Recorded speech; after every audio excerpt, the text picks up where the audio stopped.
Hello and welcome to Love, Dating, and Relationships. I'm your host, Julie Grimm. I'm a guide and healer in the Modern Mystery School, and I'm here today with Ariel Szabo. I'm so excited to have her here.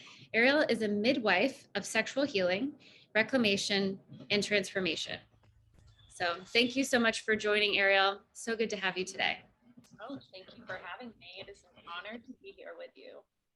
Yes. So if you could just take us a little bit on this journey, how did you come to be this sexual healer that you are today? Yeah. Um, so it's been quite a journey, and it's still evolving. But really, it stems from my own path of healing, from various forms of sexual abuse and violence and exploitation that began as a child into my adulthood. And this determination and quest that I had in my own journey of like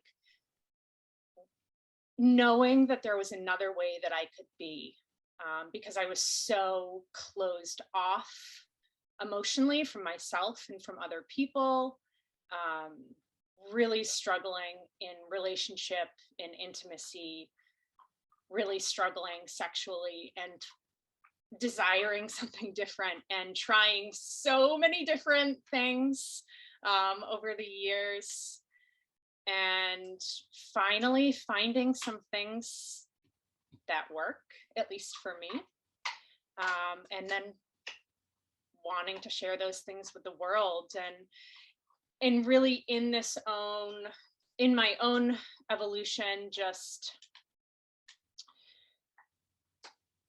not just seeing the experience of like actual like sexual violations that I've experienced or exploitation, but just growing up in our like sexually oppressive culture, which is simultaneously like sexually oppressive and sexualized.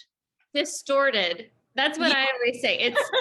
It's so distorted because exactly what you're saying. There's this on one hand hypersexualization, but on the other hand, like total compartmentalization of like self versus sexual self. You know, all of these little. It's almost like we're piecing ourselves into little baby slices rather than having this whole self that very much has desire and sexual expression and all of those things that you were talking about. Yeah, absolutely. And I found too that once I was really able to connect to my sexuality, it's not just about sex. It's more like, I'll use the word erotic. And when I can connect to that within myself, when I see other people be able to connect to that within themselves, they really step into their full selves, into wholeness, into empowerment, because it's not a separate part of who we are. It's part of who we are. We are sexual beings. Absolutely. So, you know, through the spiritual lineage that I study and through their lens, sex is a creative energy. And Yeah. sorry, there's a train that comes by every now and then. And we are creator beings. And so, you know, whether it's a relationship or pleasure, or whether it's a business or a piece of art, we're harnessing and using our sexual energy to create that. And so if we're detached from it, it's like we're detached from our life force, from this thing, this juice. People call it, like, now there's all these songs, he likes my juice or whatever. I feel like rap songs about it. I'm like, it's juice. It is the juice. It's like the juice of life. Yes, absolutely. So, I mean, when you're sharing a little bit about your story, what I'm struck by, how did you have that hope, or that, could you describe a little bit more like that feeling within you that there was more despite all that you had experienced? Yeah. You know, one way that I've thought about it is during a period of time when things were really in in one of the darkest places for me in my early 20s. And it was sort of like, if I didn't get out of the situation that I was in, I probably would have died. And there was still a part of me left. Like I kind of think of it, I was like the Walking Dead, but there was still a part of me that like was hanging on to some life, to life force. And that part of me would make little acts of resistance in the situation I was in. And in those little acts of resistance, I was able to see that a different life was possible for me. And the more acts of resistance that I did, I found more agency within myself and was able to sort of like pull myself out of the deep well and hole that I was in. Wow. Pull myself out of it enough to like get away from the situation I was in and then get help, because I needed outside support. Absolutely. Yes. Yeah. Wow. I mean, so what I'm hearing too, like I think of things sometimes in metaphors or with your nervous system. It's like this frozen part of you that was, abused and traumatized, which very much was kind of stuck. And then this other piece of you, almost like your warrior, your fighting spirit coming in and rallying the troops, so to speak, to get you out. Yeah. Wow. And I wonder too, so if other people, I don't know the full of your story and maybe we'll go there, but I'm sure other people can relate having experienced some sort of sexual trauma, sexual abuse. It's actually kind of horrifying if you look at the statistics, which I'm sure, by the way, are underrepresentative and absolutely not even really capturing what's really happening, because I'm sure so much of it goes unreported. But it's like 70% for women to have experienced sexual violence, I think by the age of 18. Yeah. Which means that 7 out of 10 women have experienced something like that. So, although everything has its own flavor, I'm sure there's so many people that can relate to having that experience that then compromises like their intimacy, their connection to their own sexual self, and the way that they, express themselves in daily life. So as you were coming out from that well, like you said, can you like explain or describe what that experience was like? Yeah, I went into a period of a lot of sleep. Mm. I was sleeping a lot. I think of it as it was the start of me thawing out of my complete frozenness, but it was too much. It was too much for me to hold. My capacity at that point was so small. So I would just sleep. But then when I started to go to therapy, and I couldn't even speak what had happened to me. It was unsayable, but I eventually wrote my therapist a letter. And luckily, so that therapist wasn't really the right fit for me and was too inexperienced, but luckily she needed to leave and then referred me to someone who like specialized in some of the experiences that I had been through. So I found someone who was wonderful.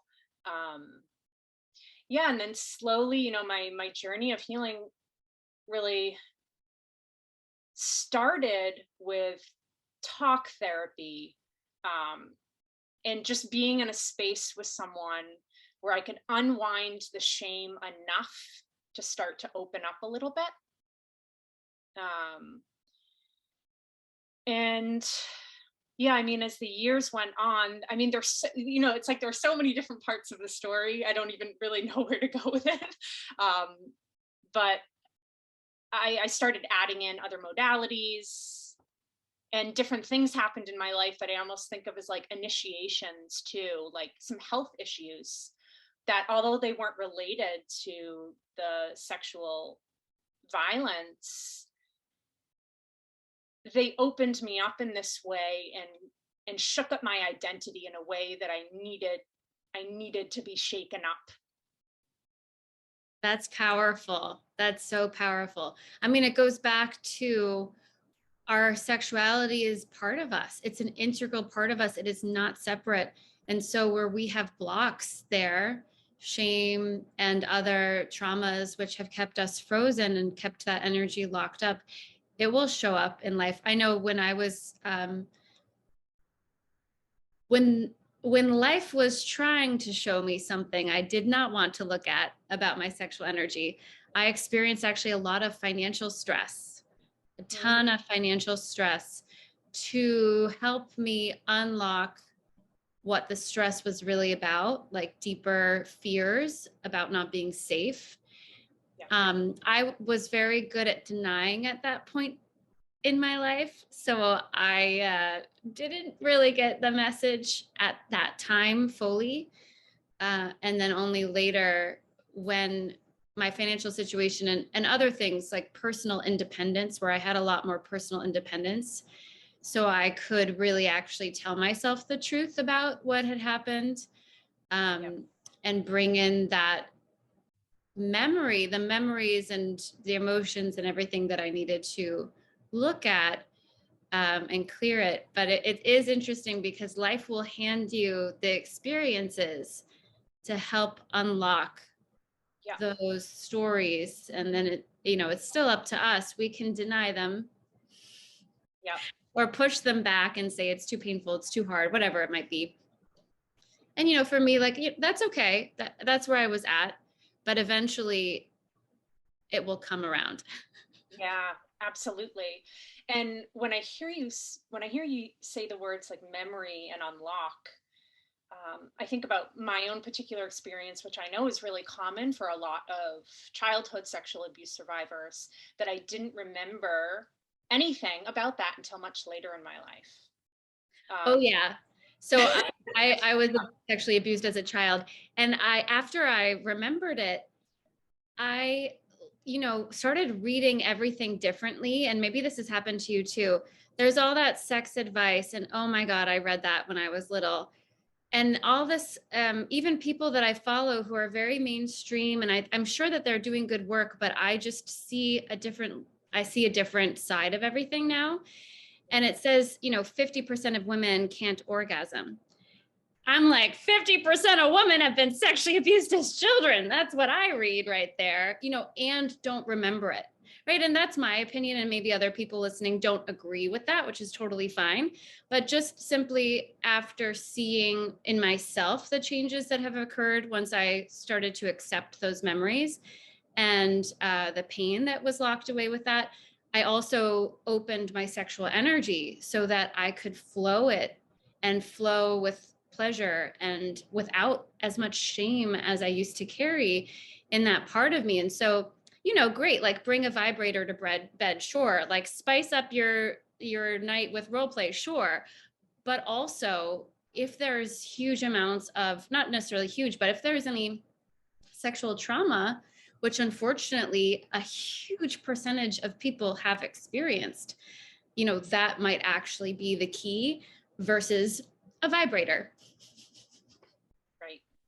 Yeah. And again, nothing wrong. Use the vibrator, go to town, but that might not be the thing that you need. And you use the word intimacy. And I think that word says a lot within it, that to unlock that intimacy with yourself and then potentially with another person that so many people desire. Yeah, absolutely. And something I'd love to say about memory, just for our viewers, really, is that memory is not always in the way that we think about. Like a lot of people don't have um, clear memories of what exactly happened to them, and there's a lot of reasons for that. It can be the age, and it was too early for you to have a clear memory. It can be that your the situation was so overwhelming that there's a reason you can't remember exactly what happened, but your body might remember. So there might be like sensations, or you just have this knowing that something happened. So I just want to say that that is just as valid, your body memory, than like an actual like, oh, I know XYZ happened to me. Because a lot of people don't know exactly what happened. They just know something did happen. Yeah, absolutely. Thanks for saying that. It's true. So part of my denial process was it wasn't concrete, Yeah. right? Because of, of course, it was when I was so young, it was not a concrete memory. So in my mind, I like, oh, is that real? It's not real. Shove it back down. Right. Right. Yeah, and that's actually one of the symptoms of being a CSA survivor is just denial of it happening.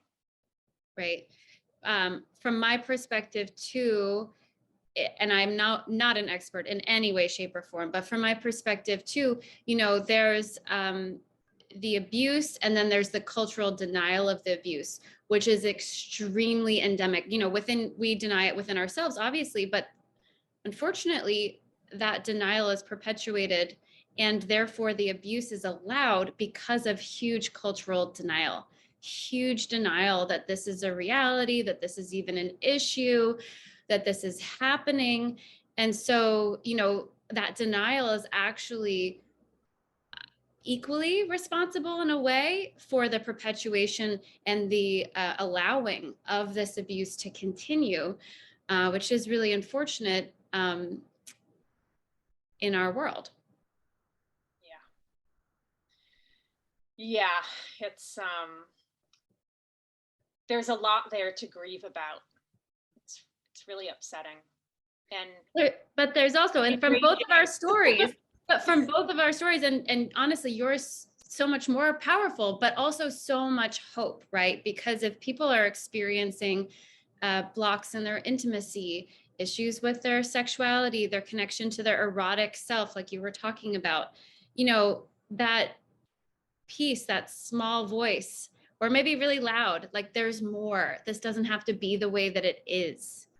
And honestly, so before, when I was in denial about the sexual abuse, I thought, wow, it's so annoying that I'm having these issues, orgasming or having intimacy with a partner.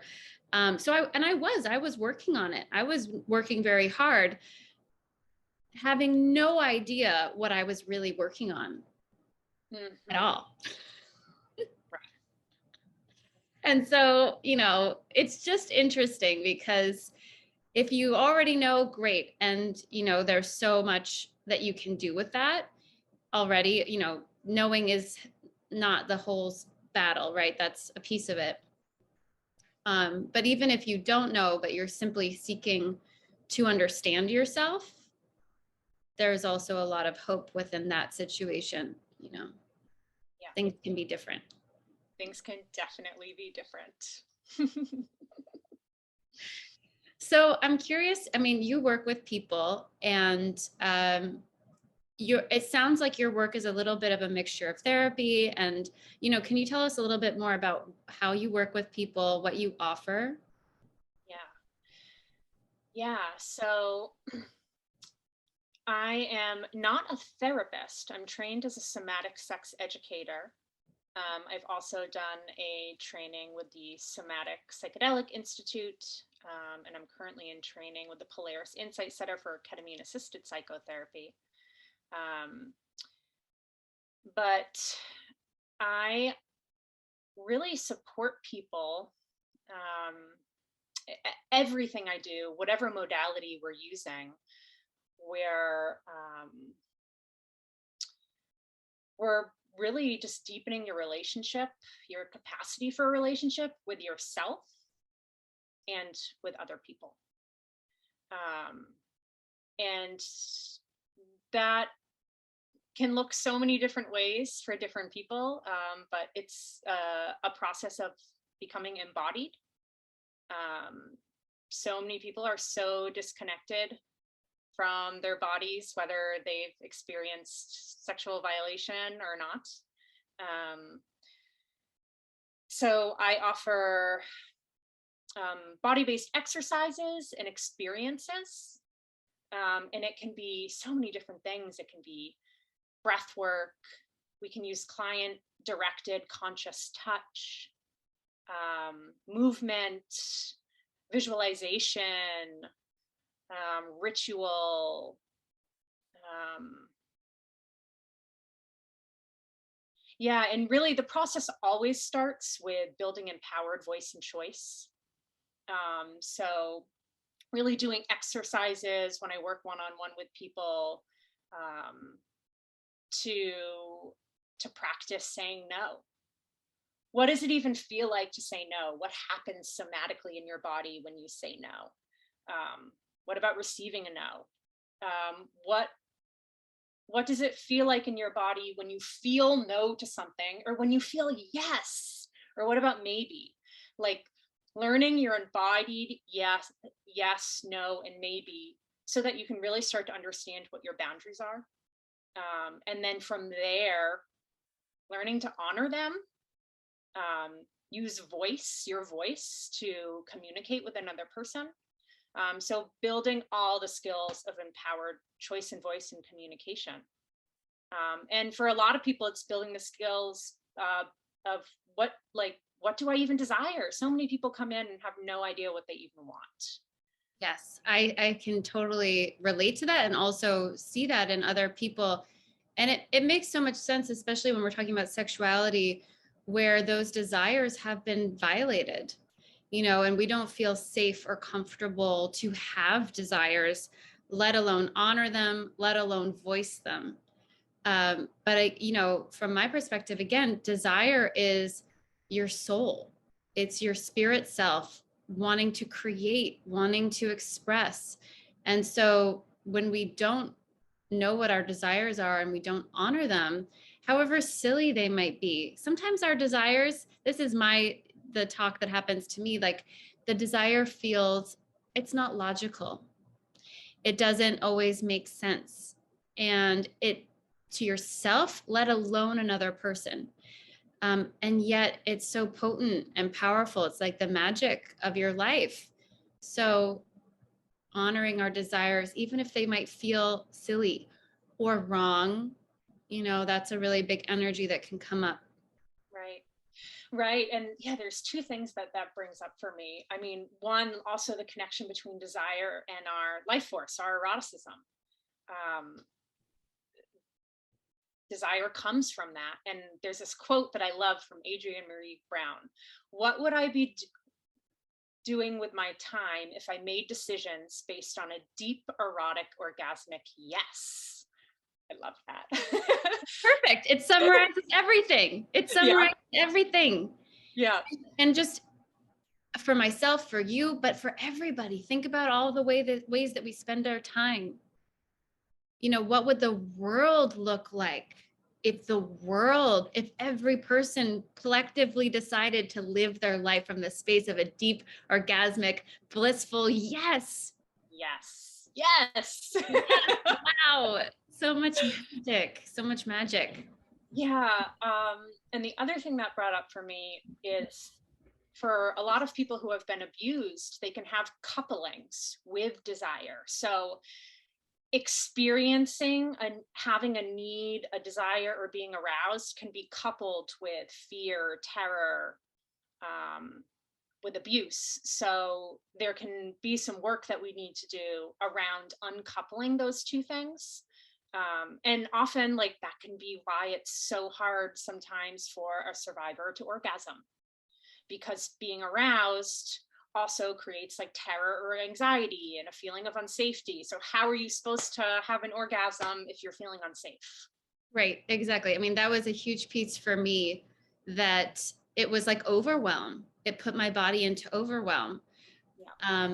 And it's really interesting because sort of as a coping mechanism, I don't even know, I went to a very deep place within myself because that was the only place that I could go essentially and still enjoy and feel pleasure. And then, through my sexual experiences and being with other people, I discovered that I actually went super deep. And that's, normal, whatever normal might mean. But I'm like, wow, I kind of had to go deep, but it's kind of cool I went deep, because those are pretty badass experiences that I unlocked over there. But it was like, that was the only place that I could really go. I'd hesitate to use the word tantra because it's so, I think, misunderstood, but in a way, there's tantra. I don't want to say it's our natural state, to imply that we don't necessarily need to strive or refine, but we are all meant to live tantric lives. Or maybe I should say tantric lifestyle is possible for everybody. And that's not even about sex at all. It's not. It's about like super presence with our sensuality, with our sensual self. And then, you know, that can also translate, of course, to sex. Yeah. Yeah, absolutely. Yeah. And I'd say, I mean, one of the most powerful tools that I have in my work that excites me the most and has been so supportive in my own healing journey is the training that I have in ethical client-led touch. And just being able to be in a space with someone and having a practitioner who is deeply present and attuned and giving you a space to practice, asking for what you want, asking for how you want to be touched, letting someone hold you. It's just so like it's absolute magic. Yeah, that's amazing. I mean, I know for myself in my own healing journey, I've used a lot of tools. Therapy was huge, but it's body based. Yeah. And so body based therapies can access things that, you know, talk therapy just simply can't. Yeah. It just Yeah. can't. And that's not to put it down. They're complementary, you know, complementary avenues towards working on something. Yeah, absolutely. That's so powerful. Well, Yeah. thank you. Oh, sorry, go No, ahead. no, no. Yeah, I was just going to say that I get super lit up by de-armoring. Yeah, so using touch to bring loving attention for areas that have hardened and armored as a way to cope and protect your body at one point when it needed it. And just seeing it, feeling it, witnessing it when it's ready, melt away and open up. Yeah, that's huge. And you know, I'm reminded now of our mind body connection, you know, how intimately our mind and body are connected to one another. I teach meditation, and the first step in the meditation is to relax your body. Because if you haven't relaxed your body even a little bit, you can't relax your mind. And even like yoga as a practice is actually meant to be a prerequisite or a preamble to meditation, to get your body open, to get your chakras flowing, so that then you can sit from that space in that quiet and, you know, process or contemplate all that's coming to you. So if our bodies are in fear and frozen in terror, there's going to be a part of our mind as well that's in that state. And I think about it too, like, again, if you look at people and the desk jobs that we work, we're not moving our bodies very much. We might not even be going outside in nature very much. How much tension or armor, to use your words, are we storing? Yeah. Yeah. Amazing. So if somebody's listening, maybe they can relate a little bit to what we've been talking about. Maybe they're simply curious. They're saying, you know, something might be, this might serve me in some way. You know, obviously we'll have links for them. They can get in touch with you. But what sorts of suggestions would you have for them in that process of beginning to heal, beginning to find answers, beginning to connect again with their own eroticism?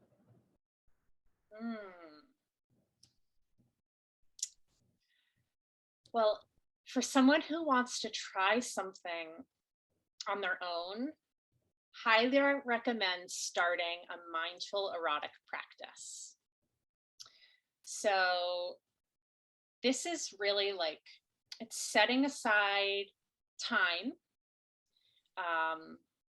preparing your setting. So making things cozy, maybe you have some nice lotion or some chocolate you really like. Maybe you have some candles. And it's just really time with yourself, with your body, starting to develop the skills of listening to your body. What does my body want right now? Maybe it wants to get up and dance and shake, or like maybe my chest wants some gentle rubbing. Maybe I want to stretch. Maybe I want to touch my genitals. And just moment to moment tracking, what does my body want now? And just following it and really starting to develop a relationship with your body and orienting towards pleasure. Like, how good can I feel right now? How can this feel even better? And all of us have to build our capacity for pleasure. And it's a never-ending journey. But often there's things we meet up against when we're trying to access pleasure, and they might be challenging feelings like shame or sorrow or anger. So saying yes to those too, like allowing it all to the best of your ability. But when you do meet the feelings of discomfort, like, is there a way that you can show those feelings some pleasure? Like, where are they in your body? Would they like to be touched? Or maybe they'd like to hear that you love them, or, you know, whatever it is, just trying to remain as curious as possible and exploring all parts of yourself. Yeah, that's amazing advice. And also it's reminding me too of the word desire, like what we talked about, because in a way they're following desire. You know, how do I desire to move? How do I desire? And then saying yes to it, it's building that relationship with yourself, sort of positively reinforcing, you know, I'm going to listen and act on it and be present with what's there. Yeah, and you can even like make that into something smaller for someone who that might feel like way too like, no, not ready for that. Like, can you take at least one moment in every day and just notice, like, how's my body feeling right now? Is there anything I can do to make myself more comfortable? I love that. One thing that I've been trying to do is I love tea. So when I drink my morning tea, you know, it's so easy to be on the computer, on the phone, doing something else. But I'm just like, okay, for this moment, when I drink my tea, I'm going to be just drinking my tea. Yes. And enjoying it, you know, really enjoying that moment. Yeah, absolutely. Yeah, And I mean, drinking tea can be erotic. I love that. And I love the word, I love that you use the word erotic, because I think that there's something that's been lost between all the shame, between the hypersexuality and the repressed sexuality, you know, the word lust, which I think sometimes people use to mean erotic, or sometimes, you know, we have these words, but we don't always have the same understandings of the words that somebody else is using, right? So even though we're trying our best to communicate, we can come up short simply because you're defining that word totally different from me. And so the word lust obviously has gotten a bad rap. It's one of the 7 deadly sins. So it's like, okay, you don't want to lust, but does that mean don't have sexual expression? And so that word erotic, I think that really comes to what is that pure, innocent expression of self that's just, it is sexual, but it is so much more than that as well. It's just, you know, who you are, actually, your essence coming out. Absolutely. And just like, it's also just like being present to all of our senses, like smell, touch, taste. Yeah. And the more present we can be to it, the more enjoyment we can get out of all of those things. And allowing too, because I know some people have stories about what it means to be sexual or what it means to be sensual, and there can be shame, everything that we talked about, the coupling as well. And so it's like allowing ourselves to have that experience and let go of maybe the stories that we think about it being bad or gross or dirty, you know, all the different ways that that really pure sexual energy can become misunderstood in our minds. Yeah, absolutely. Journey into the erotic. Yes. So amazing and so needed. it's funny, you know, when you look at through history and the ways that other cultures used to live, and I'm sure that they had their shortcomings and failings, but there was more of a connection, not necessarily Victorian era, but, you know, more of a connection to that eroticism. I'm thinking of like ancient India with the Karma Sutra, Mhm. and even more simplistic ways where we lived slightly less technologically advanced, but more connected to nature and our senses and to that erotic nature within us. Yeah. So I'm, you know, I'm conscious of time here. I think it's about time to wrap up. But any last, you know, words of wisdom for anybody on their journey to reclaiming that erotic parts of themselves? Maybe things that you wish that you had heard or you wanted to hear, or things that helped you along your path. Hmm. You are worthy of loving and feeling good just as you are right now. I love it. I love it. Well, Yeah. thank you so much, Ariel, for joining, for being on today, for sharing your wisdom. And links to her bio, ways to connect with her will be below this video so everybody can find you. And otherwise, thank you so much. Yeah, thank you. What a fun conversation to have. All right, take care, everybody.